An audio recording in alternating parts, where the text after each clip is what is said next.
IRA learned very quickly in the early 70s. They kept blowing themselves up, and so they started putting in further safety elements to protect their bombers on the way to the location.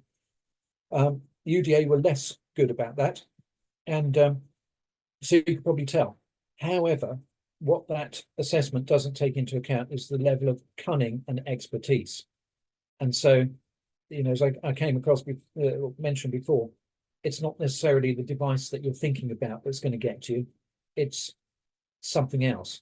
It's the pressure pad in front of the cardboard box that you think is the device, or it's the fishing line attached to the trigger guard of the pistol that you think is the target, and you're just picking up the pistol, but then you're pulling the fishing line and setting off the booby trap. It's the cunning and deviousness of the bomb maker that the IRA would be so much better at. Okay, can you talk to me a little about the types of bombs that were used as the decades went along? Was there a time when like TikTok timers were more the thing, as opposed to remote, as opposed to light, pressure, so on? Yeah, I don't know that there's necessarily a very distinct chronology, and there will be overlaps, and old technology would still be used later in the day. But along general lines, you could say initially you were talking about very simple devices with a burning fuse, nails perhaps inside a glass jar with some form of explosive inside, and a detonator. Advanced nail bombs, things like nail bombs used to put inside a post box as just a demonstration of threat in a way, but gradually transitioning into, so what's the next stage? You can't just constantly throw these devices because you become a target. So you want to be absent when the device is going off, or at least concealed. So you then get into timers. A lot of timers in the early 70s, and Bloody Friday in Belfast, shops being blown up, pubs being blown up, really nasty stuff with no real care for the civilian casualties. And so lots of those, probably around 1971, 72, lots of ticking time bombs. But also, as I mentioned earlier, the IRA learnt about the safety processes. And so there was an explosion in, no, I was going to say something else, but I'll change that, because I've just realized that what I was going to say wasn't quite accurate. But putting in a further timer as a safety mechanism, so that it wasn't just the ticking timer for the device itself, but one that's going to give you time to get the device into position. Particularly important when you start coming on to booby trap devices. And so the difficulty with a booby trap device is the slightest movement's going to set it off. And that's obviously key for the victim, but the bomber doesn't want to be setting it off himself. And so again, putting a timer in place to ensure that whatever he does with it, it's not going to go off until that time has ticked round, but by that time he's hoping that it's going to be in position.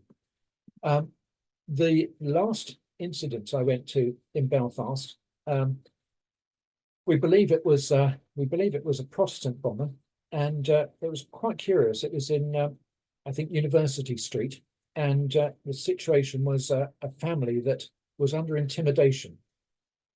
It was a Catholic family, and the only reason I remember that is because when I went into the house during the clearance, it was a typical Catholic home with religious pictures and religious statuettes around.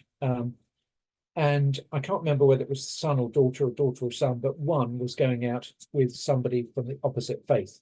And as a result of which, the family had come under intimidation. And we arrived too late, because what had happened was the householder had opened her front door and noticed that there was a holdall, a sports holdall, in the front garden. And they'd been under threat before, and I'll explain that threat in a moment. As a result of which they called the police, and the police turned up, and a fella walked up to the householder and said, "Well, what is it?" She pointed out the holdall. And again, there's this, I keep coming back to fatalities from cutting corners. At that stage, they should have evacuated the area, called us, we could have dealt with it. But no, instead, they opened the holdall to see what was inside. The device exploded and both of them were killed on the spot. I was then tasked for the usual reasons. Has it all gone? Is there another device there, etc.?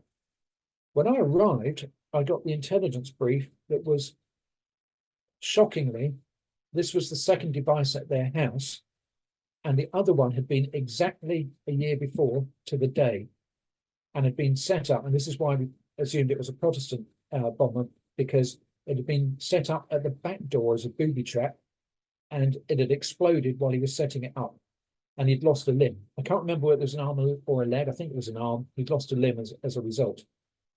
So now, spookily, exactly a year later, and this has gone off in the front garden, the front door has been blown in, half of the front wall has been blown out, and I'm now there on my own, smelling the acrid smoke. I don't want to go into too much detail about the scene, but obviously a really quite disturbing scene. And going into the house and thinking, you know, this peace-loving family with all of these religious icons around the place, you know, why would it happen to them? You know, probably just sitting at home having their tea when they heard a noise outside or something like that. And now the policeman's gone, the woman of the house has gone. But of course, my big concern now is the back door, because a year ago it was the back door that had been attacked with a booby trap, and so that had to be tackled really, really carefully. That was the incident where, when I went back to the barracks afterwards, completely smelling of all the smoke, with my boots, unfortunately, with blood from the scene on them, with, as always, the gritted glass that had been blown out in the boots, and then going to bed that night in a sleeping bag, as we always did, on an iron bed frame. And it was that night at about 3 a.m. I remember waking up thinking, what's happened? And I just clawed my shirt open and all buttons had popped off.